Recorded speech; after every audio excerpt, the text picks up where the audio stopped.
یا رسول اللہ۔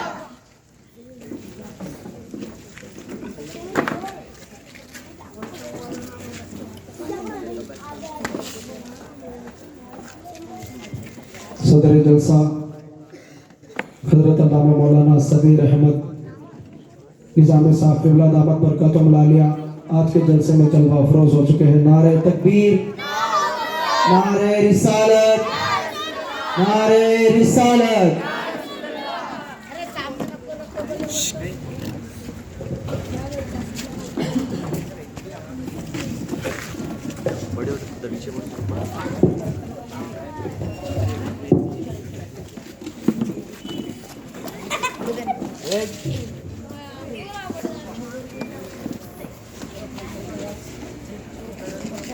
معزز محتشم علماء باوقار، سادات کرام، بالخصوص صدر بزم حضرت العلام حافظ القاری مفتی سید صغیر احمد صاحب قبلہ دام ظلہ العالی ومتعنا اللہ تعالی بعلومہ وفیوضہ وبرکاتہ۔ بزرگوں، دوستوں، نوجوان ساتھیوں، عزیز بچوں، پردہ نشین ماں اور بہنوں، السلام علیکم ورحمۃ اللہ تعالی وبرکاتہ۔ عقیدت و محبت کے ساتھ اپنے اور ساری کائنات کے مرکز عقیدت حضور رحمت عالم نور مجسم شفیع معظم صلی اللہ تعالی علیہ وسلم کی بارگاہ میں ہدیہ درود و سلام عرض کرنے کی سعادتیں حاصل کریں۔ اللہم صلی علی سیدنا مولانا محمد وعلی آل سیدنا مولانا محمد مبارک وسلم صلاۃ و سلام علیک یا حبیبی یا سیدی یا رسول اللہ وعلی آلک و اصحابک یا رحمت للعالمین۔ ایک مرتبہ اور باواز بلند درود پاک۔ اللہم صلی وسلم وبارک علی سیدنا مولانا محمد وعلى آل سيدنا مولانا محمد وبارك وسلم صلاة وسلام عليك يا رسول الله وعلى آلك وأصحابك يا رحمة للعالمين۔ وكسار گٹیگا درود شریف چدوندے۔ اللهم صل على سيدنا مولانا محمد وعلى آل سيدنا مولانا محمد وبارك وسلم صلاة وسلام عليك يا رسول اللہ۔ دو مرتبہ اردو میں عرض کیا تو میں سمجھا شاید آپ سمجھے نہیں، تو تلنگانہ ہے تو تھوڑا تیلگو میں بول کے دیکھیں گے۔ سب سے پہلے دل کی گہرائیوں سے مبارکباد پیش کرتا ہوں بانیان بزم کی خدمت میں کہ جنہوں نے محسن اہل سنت، عارف باللہ، امام العصر، شیخ الاسلام حضور انوار اللہ فاروقی قادری چشتی علیہ رحمت الرحمن کا جشن منعقد فرمایا، اور زندہ قوموں کی یہ علامت اور پہچان ہوتی ہے کہ وہ اپنے محسنوں کا احسان نہیں بھولتے۔ تازہ خواہی داشتن گرداغ ہے سینہ را، تازہ خواہی داشتن گرداغ ہے سینہ را، گاہے گاہے باز خواہ یہ قصہ پارینہ را۔ وہ قومیں صفحہ ہستی سے نابود ہو جاتی ہیں جو اپنے اسلاف اور ان کے کارناموں کو فراموش کر دیتی ہیں۔ اپنی تاریخ، اپنا پاسٹ، اپنا ماضی اور ماضی کی وہ شخصیات، ان کے کارنامے جن کی وجہ سے آج ہماری اپنی آئیڈینٹی محفوظ ہے، ہمارا تشخص، ہماری شناخت اور ہماری پہچان برقرار ہے۔ دنیا میں کروڑوں لوگ آتے ہیں، دنیا سے تشریف لے جاتے ہیں، کروڑوں انسانوں کے سیلے بے قرار میں کچھ نفوس ایسے ہوتے ہیں جو اپنی خدمات اپنی زندگی اور بندگی کی وجہ سے انمٹ نقوش چھوڑ جاتے ہیں، جن نقوش پر چل کر کے لوگ اپنے عقائد و اعمال کی حفاظت کا سامان کرتے ہیں۔ اللہ تبارک و تعالی ایسے افراد ہر دور میں پیدا فرماتا ہے جو احقاق حق اور ابطال باطل کا فریضہ انجام دیتے ہیں۔ نبی اکرم صلی اللہ تعالی علیہ وسلم کی ایک مشہور حدیث مبارکہ ہے، لا تزال طائفۃ من امتی قائمین علی الحق، کہ میری امت کا ایک گروہ، ایک جماعت ہر دور میں حق پر قائم رہے گی۔ ایک جماعت ہر دور میں حق پر قائم رہے گی، لا یضرهم من خالف، جو ان کی مخالفت کرے ان کی مخالفت انہیں ذرہ برابر فکر اور تردد تشویش میں مبتلا نہیں کرے گی، انہیں کوئی نقصان نہیں پہنچائے گا۔ یہ وہ جماعت ہے جسے جماعت اہل سنت و جماعت کہا ہے۔ میرے آقا تاجدار دو عالم صلی اللہ تعالی علیہ وسلم کی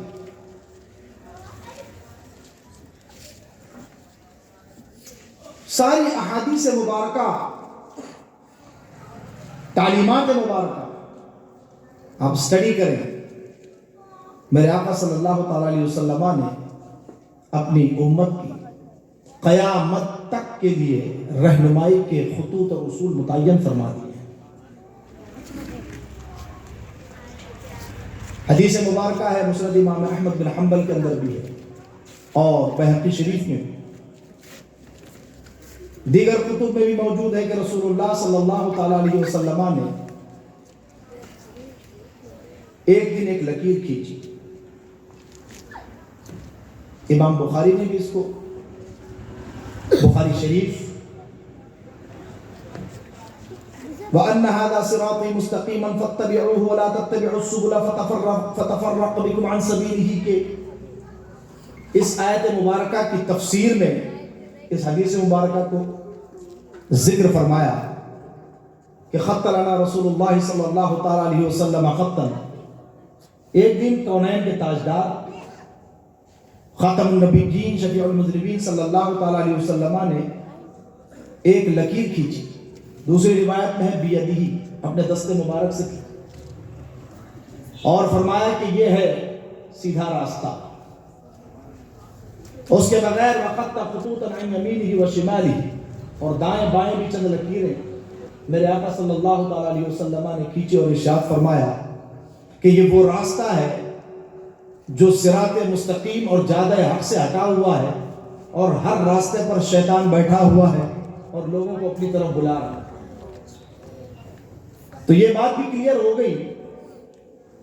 اور ترمذی شریف کی حدیث مبارکہ بڑی مشہور ہے، میرے آقا صلی اللہ تعالی علیہ وسلم نے ارشاد فرمایا کہ جو معاملات بنی اسرائیل کو پیش آئے وہ سارے معاملات میری امت کے ساتھ بھی پیش آئیں گے۔ وہ سارے فتنے جو بنی اسرائیل میں اٹھے وہ میری امت میں بھی اٹھیں گے۔ وہاں 72 گروہ ہوئے، میری امت میں 73 ہوں گے۔ کلہم فی النار الا ملۃ واحدہ، فرمایا کہ سب کے سب جہنم میں جائیں گے، صرف ایک گروہ اور ایک جماعت جنت میں جائے گی۔ صحابہ نے عرض کیا یا رسول اللہ ما ہی یا رسول اللہ، وہ کون سی جماعت ہے؟ فرمایا کہ ما انا علیہ واصحابی، جس پر میں ہوں اور میرے صحابہ ہیں۔ جس راستے پر میں ہوں اور میرے صحابہ ہیں۔ تو ہم جو یہ اہل سنت کہتے ہیں، اہل کا معنی والا،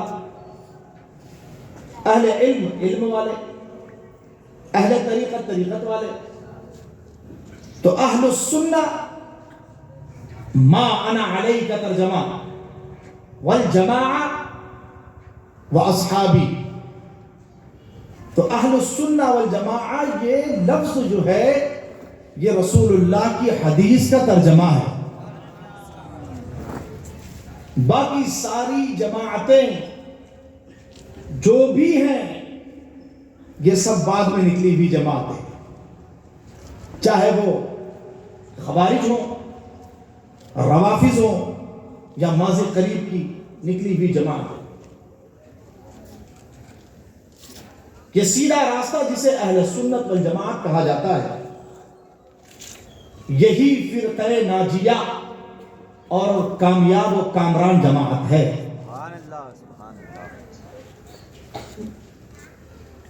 یہی وہ لوگ ہیں جو ہر دور میں حق پر قائم رہیں گے۔ یہی وہ حق پرست جماعت ہے جس کی رہنمائی کے لیے اللہ تبارک و تعالی نے خاتم النبیین شفیع المذنبین صلی اللہ تعالی علیہ وسلم کی امت میں بڑے بڑے اکابر اولیاء، بڑے بڑے علماء، مشائخ، علم و عمل کے پیکر بھیجے، کیونکہ میرے آقا کے بعد کوئی نیا نبی نہیں آنے والا۔ میرے آقا خاتم النبیین ہے، نبوت و رسالت کا سلسلہ آپ پر منقطع ہو چکا۔ اب وہ کام جو پچھلی امتوں میں انبیاء کرام، رسول اعظام کیا کرتے تھے، میرے آقا صلی اللہ تعالی علیہ وسلم کی امت میں وہی کام انبیاء کا، دعوت و تبلیغ کا، اصلاح اعمال و عقائد کا اس امت کے اولیاء اور علماء سے لیا جائے۔ عزیزان محترم، رفیقان گرامی، آج ہم جس شخصیت اور جس ذات کی بارگاہ میں خراج عقیدت پیش کرنے کے لیے حاضر ہوئے ہیں، وہ ہندوستان ہی نہیں بلکہ اکناف و اطراف عالم میں شیخ الاسلام والمسلمین کے نام سے جانی جاتی ہے۔ ملت پر ان کا احسان عظیم بر صغیر کے مسلمانوں پر عموماً اور بالخصوص دکن کے مسلمانوں پر زندگی کے ہر شعبے میں وہ انہوں نے جو کارنامے انجام دیے ہیں وہ آب زردی سے لکھنے کے قابل۔ مجھ سے پیش رو خطیب ان کارناموں کی طرف اشارے کرتے جا رہے ہیں کہ زندگی میں انہوں نے کیسے کیسے کام انجام دیے، کیسی کیسی اصلاحات فرمائی، بادشاہوں اور امراء کی تعلیم و تربیت سے لے کر حکومتی نظام اور ان کے معاملات کی اصلاح سے لے کر عوام الناس کی اصلاح تک، پھر ان کی عملی زندگی، ان کی پریکٹیکل زندگی، ان کی معاشرتی زندگی، کئی گوشوں پر انہوں نے روشنی ڈالی، دہرانے کی ضرورت نہیں ہے۔ ویسے بھی الحمدللہ حیدرآباد کے لوگ ان کی زندگی کے تمام گوشوں سے واقف ہیں، لیکن یہ ہے کہ خراج عقیدت پیش کرنا چونکہ غلامی کا تقاضا ہے، اس وجہ سے ہم ہر سال اس ذکر کو دہراتے ہیں، اور کچھ نئے گوشے ان کی زندگی کے مختلف علماء، مختلف خطباء، مختلف مشائخ کے ذریعے سامنے آتے ہیں۔ حضور قبلہ شیخ الاسلام علیہ رحمۃ الرحمن کی خصوصیات میں سے خصوصیت یہ ہے کہ انہوں نے صرف عوام کی نہیں بلکہ امراء اور بادشاہوں کی بھی تربیت فرمائی۔ یہ آسان نہیں ہے منصب، اور ہر انسان کے بس کا بھی کام نہیں ہے۔ ایسا اعتماد کہ اس وقت کے بڑے بڑے بادشاہوں کے لیے انہیں تعلیق اور استاد مقرر کیا جائے، لیکن بحمدی تبارک و تعالی وہ رسول اللہ صلی اللہ تعالی علیہ وسلم کا انتخاب تھے۔ دکن میں خدمت دین کے لیے میرے آقا تاجدار دو عالم صلی اللہ تعالی علیہ وسلم نے انہیں مدینہ طیبہ سے دوبارہ یہاں بھیجا۔ مدینے کا کچھ کام کرنا ہے سید، مدینے کا کچھ کام کرنا ہے سید، مدینے سے اس واسطے جا رہا ہوں، ورنہ مدینہ طیبہ سے لوٹنا آسان نہیں ہے۔ چند دن رہنے کے بعد دل کی کیفیت عجیب و غریب ہو جاتی ہے. مولانا صاحب قبلہ بھی لوٹ کر آئے. مدینۃ الرسول وہ مقدس جگہ ہے. دنیا میں آدمی کہیں بھی جاتا ہے, بزنس ٹرپ پہ جاتا ہے, فیملی ٹرپ پہ جاتا ہے, دوسرے معاملات کے لیے amusement, entertainment, holidays etcetera etcetera, لیکن گھر لوٹتا ہے تو اس کی خوشی دیدنی ہوتی ہے, اس کے دل کی کیفیت الگ ہوتی ہے. لیکن مدینہ طیبہ وہ واحد جگہ ہے جہاں سے لوٹتا ہے تو گھر بھی جانے کا دل نہیں کرتا, دل چاہتا ہے کہ یہیں رہ جائے. مدینے کی مقدس مٹی میں دفن ہو جائیں, وہیں پہ بندے خاک ہو جائیں. میری خاک یا رب نہ برباد جائے, میری خاک یا رب نہ برباد جائے, پسے مرگ کر دے غبارے مدینہ. تمنا یہ ہوتی ہے کہ موت مدینے کی سرزمین پر آئے, لیکن جب رسول اللہ کا حکم ہو جاتا ہے تو پھر رسول اللہ کے حکم پر وہ دکن کی سرزمین پر تشریف لا کر کے علم کے جو جواہر اور علم کے موتی بکھیرے ہیں اور ایسے ایسے لال و گوہر پیدا کیے ہیں جن کی علم کی کرنیں پورے دکن کو اور پورے ہندوستان کو منور کرتی ہوئی نظر آئے. عزیزان محترم, اہل سنت و جماعت کا یہ طریقہ اور وتیرہ رہا ہے کہ ہم اللہ کے نیک بندوں سے محبت کرتے ہیں. ہم میں سے بہت سارے لوگوں کا شیخ الاسلام حضور عارف باللہ رحمۃ اللہ تعالی علیہ سے خاندانی رشتہ بھی نہیں, اکثر کا نہیں ہوگا. بہت سارے وہ ہیں جن کا تلمذ اور حصول علم کا بھی سلسلہ ہے, جیسے فقیر خود, لیکن ایک اللہ کے محبوب بندے سے جو مسلمان کو محبت ہوتی ہے, ایک ولی کامل عارف باللہ داعی اسلام سے جو محبت ہوتی ہے اور اللہ کے ولی سے جو محبت ہوتی ہے, یہ محبت ہمارے دنیا میں بھی کام آنے والی ہے, آخرت میں بھی کام آنے والی ہے. بخاری شریف, مسلم شریف کی ایک حدیث مبارکہ ہے جس کا مفہوم اختصاراً عرض کروں کہ اللہ تبارک و تعالیٰ قیامت کے دن دو ایسے بندوں کو جمع فرمائے گا. دنیا میں بظاہر ایک مشرق میں رہتا تھا, ایک مغرب میں رہتا تھا, ملاقات بھی نہیں, لیکن رضائے الہی کی خاطر ایک دوسرے سے محبت کرتے تھے, اللہ کی رضا کے لیے ایک دوسرے سے پیار کرتے تھے. لَجَمَعَ اللَّهُ بَيْنَهُمَا يَوْمَ الْقِيَامَةِ, اللہ ایسے دو بندوں کو قیامت کے دن جمع فرمائے گا اور ارشاد فرمائے گا هَذَا الَّذِي كُنْتَ تُحِبُّهُ فِيَّ, یہی وہ بندہ ہے جس سے تو میری رضا کے لیے, میری وجہ سے, میرے خاطر محبت کیا کرتا تھا. اس کے بعد اللہ تبارک و تعالیٰ اس اللہ کے نیک بندے اور محبوب بندے سے محبت کرنے کے صدقے میں اللہ تبارک و تعالیٰ اسے مغفرت کی بشارت سنائے گا, جنت کا مشتاق. اللہ کے محبوب بندوں سے محبت کرنے سے کتنا بڑا مقام ملتا ہے. اصحاب کہف کا واقعہ آپ نے سنا, سورہ کہف کی تفسیر آپ نے علماء کرام سے بارہا سنی ہوگی کہ وہ کتا جو ایک جانور ہے اور ناپسندیدہ, لیکن جب وہ اصحاب کہف کے پیچھے چلا, تفسیر مدارک, تفسیر نصفی اٹھا کر کے دیکھا, انہوں نے اسے دھتکارنا چاہا تو اللہ تبارک و تعالیٰ نے اس کتے کو قوت گویائی عطا فرمائی. اس نے کہا کیوں مجھے دھتکارتے ہو؟ کہا کہ میں کون ہوں؟ میں وہ ہوں جو اللہ کے محبوب بندوں کے ساتھ محبت کرنے والا ہوں. احب احبا اللہ, مدارک شریف کے الفاظ اٹھا کر کے دیکھیں, اس کتے نے یہ کہا کہ میں اللہ کے محبوب بندوں سے محبت کرتا ہوں, میں اللہ کے ولیوں سے محبت کرتا ہوں.